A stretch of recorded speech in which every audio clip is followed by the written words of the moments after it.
Hello everyone. இன்னைக்கு again 12th ஹிஸ்ட்ரியே தான் இருக்கிற நெக்ஸ்ட் 10 இயரு பாருங்கள். 1857 யூனிவர்சிட்டிஸ் வந்து எஸ்டாப்ளிஷ் பண்ணியிருக்காங்க. எங்கெங்கன்னா பாம்பே, மெட்ராஸ், கல்கட்டாவில். ஓகேவா? இது எப்படி நம்ம ஞாபகம் வச்சுக்கலாம்னா 1857னா நம்மளுக்கு யாருக்குமே டிஎன்பிசி படிக்கிறவங்க யாருக்குமே மறக்க முடியாத ஒரு இயராக வந்து இருக்கும். அதை பற்றி நிறையா ஸ்டோரிஸ் வந்து நடத்தியிருப்பாங்க. பெருங்கிளர்ச்சியோட இயர் தான்.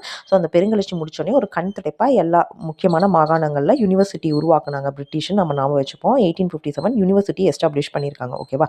அடுத்தது வந்து பிரம்மஞான அதான் பிரம்ம சமாஜ் வந்து உருவாகிறது தான். யாருன்னா ராஜாராம் மோகன் ராய் உருவாக்கியிருப்பார். எப்போனா 1828. அவரோட 28 வயசில் இந்த பிரம்ம சமாஜத்தை உருவாக்குனாருன்னு நான் வச்சுக்கலாம். இயர் 1828. ஓகேவா? அடுத்து பிரார்த்தன சமாஜ் அது எப்போ உருவாக்கியிருக்கு அப்படின்னு பார்த்தீங்கன்னா 1867 உருவாக்கியிருக்காங்க. ஸோ இது எப்படி நான் வச்சுக்கலாம்னா 6 நாள் இல்லை 7 நாளும் பிரார்த்தனை பண்ணோம் அப்படின்னு சொல்லி நான் வச்சுக்கலாம். 6 நாள் இல்லை 7 நாளும் பிரார்த்தனை பண்ணோம். 1867. ஓகேவா? அடுத்து ஆரிய சமாஜ். ஓகே, ஆரிய சமாஜ் என்ன இயர் பாருங்கள், 1875. ஓகேவா? ஆரிய சமாஜ் வந்து யார் உருவாக்கியிருப்பாங்க? தயானந்த சரஸ்வதி உருவாக்கியிருப்பாங்க. பிரார்த்தனா சமாஜ் வந்து ஆத்மரம் பாண்டுரங் வந்து உருவாக்கியிருப்பாரு. அது எப்படி நாம் வச்சுக்கோன்னா ஆத்மார்த்தமாக பிரார்த்தனை பண்ணும் அப்படின்ற மாதிரி ஆத்மரம் பாண்டுரங் இந்த பிரார்த்தனா சமாஜ் உருவாக்கியிருப்பாரு. இப்போ ஆரிய சமாஜ் வாங்க, இது வந்து தயானந்த சரஸ்வதி உருவாக்குனது. ஸோ சரஸ்வதி சாமியை கும்பிட்டு ஆரியா போய் பரிச்சு எழுதி 75 மார்க் தான் எடுத்திருக்கான் அப்படின்னு சொல்லி நான் வச்சுக்கலாம். தயானந்த சரஸ்வதி தானே, சரஸ்வதி சாமியை கும்பிட்டு ஆரியா போய் பரிச்சு எழுதுனா அப்போ 75 மார்க் தான். அடுத்து பாருங்கள் வெர்னாகுலர் ப்ரெஸ் ஆக்ட். இந்த 7 8 வந்து நம்ம இங்கிலீஷில் சொல்லி பாருங்கள் எலைட் லைட் அப்படின்னு சொல்லி வரும். லைட் 7 8னா எலைட் அப்படின்னு சொல்லி நான் வச்சுக்கோங்க.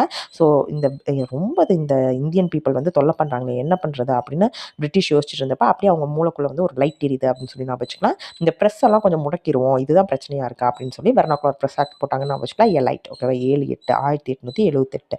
அடுத்தது வந்து ராஜாராம் மோகன் ராயோட 2 ஜேர்னல்ஸ் வந்து சொல்கிறாங்க. ஒன்று வந்து சம்பத் கமுதி அப்படின்றது அது பெங்காலியில் இருக்குது. இன்னொன்று வந்து பெர்ஷியனில் மீரட் உல் அக்பர் அப்படின்றது 21 22 வரிசையாக வந்து இயர்ஸ் வந்து கொடுத்துருக்காங்க. இது எப்படி நம்ம ஞாபகம் வச்சுக்கலாம் அப்படின்னா வந்து இப்போ அவர் பேர் என்ன, ராஜாராம் மோகன் ராய். இப்போ வந்து நம்ம ஒரு ராஜா ஆகணும் அப்படின்னா அதுக்கு என்ன எலிஜிபிலிட்டிலாம் இருக்குது அப்படின்னா வந்து ஃபஸ்ட்டு ஒரு கொஞ்சம் லாங்காக முடி வளர்த்திக்கணும் அப்படின்னு சொல்லி நான் வச்சுக்கலாம். சம்பத் கமுடி அப்படின்னு சொல்லி இருக்குது. ஃபஸ்ட்டு அப்படின்னா வந்து 1821 ஃபஸ்ட் அது. ஓகேவா?